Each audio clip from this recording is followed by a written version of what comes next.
इन्दीवरोदर सहोदरमिन्दिरायाम् आमीराक्षमधिगम्य मुदा मुकुन्दम् आनन्दगन्धमनिवेशमनन्ततन्त्रम् आलेखरस्थितकरीलिकपक्ष्मनेत्रम् भूते भवेन् मम भुजङ्गशयान्तनाय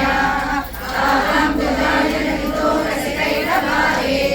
भाराधरे स्फुरतिलातडिदङ्गनेव